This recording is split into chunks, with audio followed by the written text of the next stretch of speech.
श्री सद्गुरु की चरण शरण और उनकी कृपा के अतिरिक्त चाहो तुम सारे वेद शास्त्र और धार्मिक ग्रंथ ही कंठस्थ कर लो, तब भी शांति की प्राप्ति नहीं हो सकती। इस संसार को नाशवान समझते हुए भी सूरत को उसमें उलझाए रखना बहुत बड़ी अज्ञानता है। निर्धनता में भी संतोष और धैर्य रखो, क्योंकि तुमसे कई अधिक और भी ज्यादा निर्धन होंगे। अगर आप धनवान हैं तो इस बात का कभी भी अहंकार न करें, क्योंकि पल भर में निर्धन भी बना जा सकता है। जो भक्त होकर की भी हृदय में ईर्ष्या द्वेष रखते हैं, वे फिर भक्ति को लजाते हैं। जो कर्म करते हुए भी निष्कर्म रहता है, वो ही सच्चा ज्ञानी है।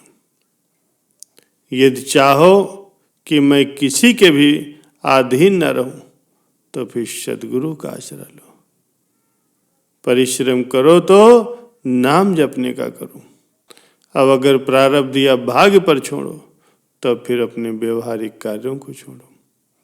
नाम जपने के बिना निस्तार तो होगा नहीं। दुख आने पर जो सिमरण करता है, तो इससे अच्छा पहले सुख में ही कर लिया जाए, जिससे कि फिर दुख और कष्ट आए ही क्यों। भूख और प्यास को सहन करके, निंद्रा पर विजय प्राप्त करके आलस्य को त्याग दो, ताकि तुम्हारी सूरत शिवरण में लग सके। प्रेम और नम्रता के साथ अगर सेवा करोगे, तो फिर उन्नत करोगे। भगवान ने प्रेम रहित पकवान खा करके प्रेम भरा साग बड़े प्रेम से खाया और अपने भक्त को प्रसन्न किया। श्री सद्गुरुदेव के अतिरिक्त कोई और ऐसी निधि प्रदान नहीं कर सकता जो ज्ञान दान दे करके स्वाधीन कर दे। सेवा और भक्ति की दात महापुरुषों की संगत में ही मिलती। यदि तू सच्ची खुशी का इच्छुक है, तो फिर महापुरुषों की चरण शरण में जाओ। श्री सद्गुरु आपकी सेवा स्वीकार करे तो आप अपने आप को भाग्यशाली समझिए। सेवा करके दूसरों पर प्रकट करना उसके फल से वंचित होना। सच्चे सद्गुरु का दर्शन करके आप में अवश्य ही परिवर्तन होगा। मन निर्मल होगा और सत्य की तरफ आकर्षित होगा।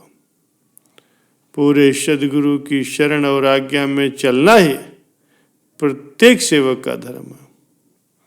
जैसे समुद्र में लहरें उठती हैं, तो भी जहाज में बैठा हुआ व्यक्ति आनंद से अपना समय व्यतीत करता है। वैसे ही मन में अगर तरंगे उठती हैं, तो भी गुरु शब्द अभ्यासी भक्त बड़े आनंद से अपना जीवन व्यतीत करता है। ऐसे वक्त तुम भक्ति के लिए सुख दुख, मान अपमान, सर्दी गर्मी, भूख प्यास बड़े संतोष से सहन कर लो। अगर तुम ऐसा करोगे, तो तुम्हें सद्गुरु की प्रसन्नता अवश्य ही प्राप्त होगी। तुम बिल्कुल निर्बंध होना चाहते हो, तो गुरु आज्ञा के बंधन में स्वयं को ही बांध लो। मन के दर्पण को गुरु शब्द से स्वच्छ करोगे, तो हृदय के भीतर सद्गुरु के दर्शन होंगे। सद्गुरु अगर कभी बाहर से कठोरता का व्यवहार भी करें, तो भी अंदर से उनकी कृपा का हाथ भी साथ साथ होता है।